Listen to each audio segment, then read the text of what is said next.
15 साल की बच्ची से प्रधानमंत्री लड़ेंगे तो कैसे न्याय होगा? सर, सरकार ऊपर से लेकर नीचे तक न्याय करती हुई दिखे। 15 साल की बच्ची से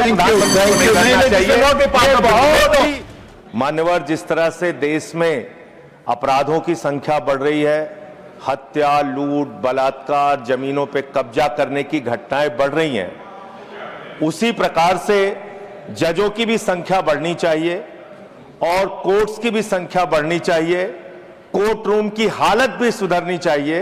उस दिशा में ये एक अच्छी पहल है सरकार की ओर से। लेकिन मान्यवर, मैं आपके माध्यम से इस सरकार से पूछना चाहता हूं कि देश के जिला न्यायालयों में 5 करोड़ केसेस पेंडिंग पड़े हुए हैं। 5 करोड़ केसेस पेंडिंग पड़े हुए हैं। देश के हाई कोर्ट्स के अंदर 60 से 65 लाख केसेस पेंडिंग पड़े हुए हैं। सुप्रीम कोर्ट के अंदर 96,000 केसेस पेंडिंग पड़े हुए हैं। क्या उसके हिसाब से आपके पास जजेज की संख्या पर्याप्त है? क्या उसके हिसाब से आपके पास कोर्ट्स की संख्या पर्याप्त है? अगर हिंदुस्तान की बात हम लोग करें मान्यवर, तो हिंदुस्तान में 10 लाख की आबादी पर एक जज है। विधि आयोग की रिपोर्ट के हिसाब से, और बार बार आपसे अनुरोध किया गया है कि 10 लाख की आबादी पर कम से कम 50 जजों की नियुक्ति आप कीजिए। निश्चित रूप से आप 33 की संख्या बढ़ाकर 37 सुप्रीम कोर्ट में कर रहे हैं, अच्छी बात है, लेकिन इसके साथ साथ आपको कोर्ट्स की भी संख्या देश में बढ़ानी पड़ेगी। और जो आज आबादी के मुताबिक जजों की संख्या है, हर स्तर पे उसको भी आपको बढ़ाना पड़ेगा।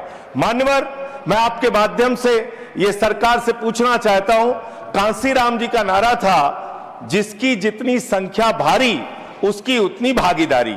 आज मैं बड़ी विनम्रता पूर्वक आपसे पूछना चाहता हूं, सुप्रीम कोर्ट के जजेस में कितने पिछड़े समाज से हैं, कितने दलित समाज से हैं, कितने आदिवासी समाज से हैं, कितने समाज के वंचित तबके से आते हैं? नहीं मान्यवर, उनकी भागीदारी बिल्कुल शून्य है। इसलिए न्याय अगर आप करना चाहते हैं, आज न्यायपालिका हो, कार्यपालिका हो, विधायिका हो, पत्रकारिता हो, सब में बराबर का प्रतिनिधित्व समाज के वंचित, शोषित, पिछड़े, दलित, आदिवासी तबके को देना होगा।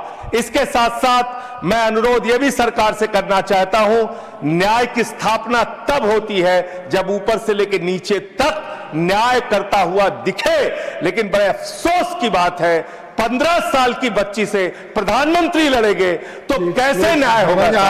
सर, मुझे अपनी बात खत्म करनी है, समय बचा है, समय बचा है। मैं कह रहा हूं, बोलिए, पर बिल पर खत्म कर, बिल पे ही बोल रहा हूं सर, बिल पे ही बोल रहा हूं, इतनी देर तक बिल पे बोला। सर, मेरा अनुरोध यह है कि सरकार ऊपर से लेकर नीचे तक न्याय करती हुई दिखे। 15 साल की बच्ची से प्रधानमंत्री बनना चाहिए, बहुत ही दुर्भाग्यपूर्ण है। 15 साल की बच्ची को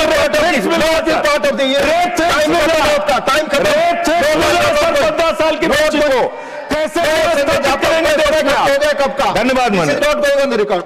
माननीय सदस्यगण, आपको मालूम, प्लीज बोल।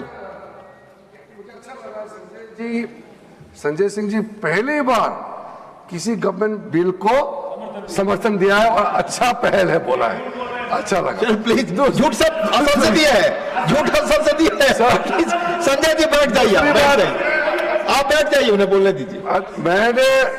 मैंने आपको तारीफ इसलिए किया क्योंकि आपने बिल को अच्छा पहल बोला।